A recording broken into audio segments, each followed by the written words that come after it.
Olá, meus queridos, o vídeo de hoje é para responder a pergunta do Arlindo sobre procrastinação e depressão. E ele fez a seguinte pergunta: procrastinação faz parte da depressão? O que você acha? Você procrastina muito? Escreve aí embaixo, porque nós vamos falar sobre isso agora e a primeira coisa que eu quero falar, antes de tudo, é que esse vídeo não é sobre tudo que se relaciona com procrastinação. É um tema super amplo, tem muita coisa para a gente falar e aqui eu vou me ater à pergunta do Arlindo que relaciona o tema procrastinação com depressão. 20%, na verdade, dos adultos, independente do diagnóstico de depressão, são procrastinadores crônicos. E certamente isso é um sofrimento para quem passa por isso, por uma série de motivos na vida prática. Mas vamos falar sobre a pergunta dele: qual a relação entre procrastinação e depressão? Depressão hoje é a maior causa de incapacitação no mundo. E quando a gente está falando de prejuízo da capacidade, a gente está falando de prejuízo funcional. Quebra na capacidade de realizar todas as atividades em pleno funcionamento produtivo. E daí, quando a gente fala de produtividade, a gente também está falando de procrastinação. Procrastinar seria colocar as coisas para frente, adiar algo que você precisa fazer, mesmo que você saiba que é melhor para você realizar aquela tarefa, inclusive independente do prejuízo. No entanto, quando a gente relaciona procrastinação e depressão, a gente precisa ter muito cuidado para não tornar muito simplista o motivo de alguém procrastinar. Ter muito cuidado para relacionar o que a depressão causa no cérebro de uma pessoa. Depressão é um transtorno neurobiológico. Não é uma questão psicológica isolada. Tem questões psicológicas envolvidas, daí a importância da psicoterapia nesse processo, mas é um quadro neurobiológico. O cérebro de um indivíduo com depressão, e você vai ver agora essa imagem, que eu quero que você guarde, o cérebro de um indivíduo com depressão não é igual ao cérebro de um indivíduo sem depressão. Isso quer dizer que muitas coisas não dependem da forma como ele pensa ou de um incentivo motivacional ou de alguém dizendo vai, faz ali, pensa positivo, sai dessa, ou assiste isso aqui que vai mudar, você vai pensar diferente, ou vai para a igreja. Não que a espiritualidade não tenha uma importância enorme em saúde mental, mas a gente não pode falar pequenas frases como solucionadoras simples do problema de alguém, pensando que trata-se apenas de pensar positivo ou de querer, com a velha frase de que querer é poder.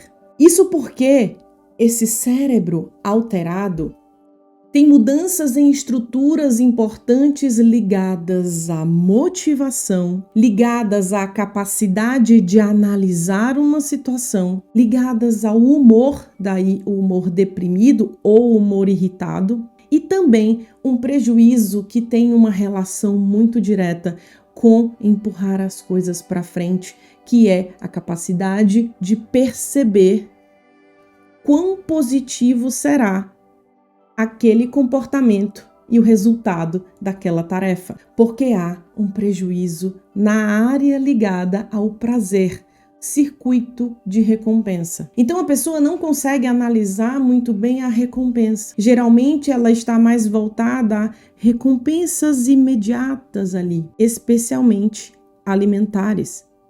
Daí o comportamento alimentar ser muito voltado para alimentos de conforto. Alimentos gostosos, que gerem prazer muito rápido. Mas a ausência do prazer também é uma alteração do quadro depressivo, a alteração da capacidade de perceber prazer não só naquilo que eu deveria fazer e que vai me dar um bom resultado, mas também em coisas que antes a pessoa tinha prazer e agora não tem, que é o que a gente chama de anedonia. E aí, um prejuízo na energia psíquica. E o teu corpo fica reservando essas energias para as questões vitais. E é por isso que a gente, na verdade, não vai chamar uma pessoa que está adiando as coisas, que não está conseguindo produzir o suficiente, que não está conseguindo fazer o que deveria ser feito, de um procrastinador somente quando ela está em um quadro depressivo, sofrendo com um transtorno depressivo maior. Na verdade, ela está com depressão. E a depressão faz com que ela não tenha energia psíquica suficiente para fazer tudo aquilo que ela precisa fazer. Esse cérebro está guardando energia para algumas coisas e ainda tem o prejuízo analítico da realidade, do raciocínio, do aprendizado, da capacidade de planejamento do dia para tudo dar certo.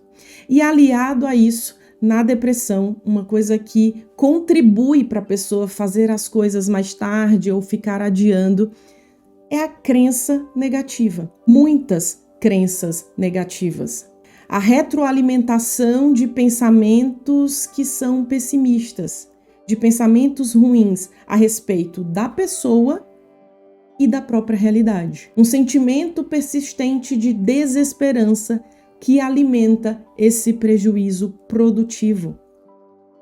E crenças do tipo, não sou capaz, não vai sair perfeito, vou errar de novo, não vai ficar bom, isso nunca vai passar. Esse pensamento de que isso nunca vai passar e nada vai melhorar é retroalimentado na depressão por todos os outros pensamentos e, inclusive, pelo sentimento de culpa. E daí, quanto menos a pessoa faz, mais culpa ela sente e ela fica nesse circuito negativo. Mas como eu falei para vocês, o cérebro está alterado, o corpo está alterado e precisa tratar para que isso melhore. Quando nós vemos os trabalhos que mostram o cérebro antes e o cérebro depois do tratamento, é incrível a diferença. O cérebro muda. E é por isso que a gente precisa tratar a depressão e tratar isso de forma séria. Falar sobre isso sem minimizar o sofrimento das pessoas. Falar sobre isso entendendo que é neurobiológico. Não se trata de frescura, de falta de trabalho, de falta de louça na pia, de falta de oração, de falta de Deus, de falta de qualquer coisa. E se você quer que as pessoas entendam isso e a gente comece aqui a quebrar todos esses preconceitos ligados à depressão, que faz com que muita gente acabe não tratando ou tratando de forma incorreta ou tentando se livrar o tempo todo de algum medicamento que pode ter sido indicado para ela ou de qualquer outro método que tenha sido indicado para ela, porque a família ou os amigos ficam dizendo: você ainda tá nessa, você tá fazendo isso, para com isso. Compartilha esse vídeo, manda para as pessoas para que elas entendam que existem coisas que são alterações biológicas.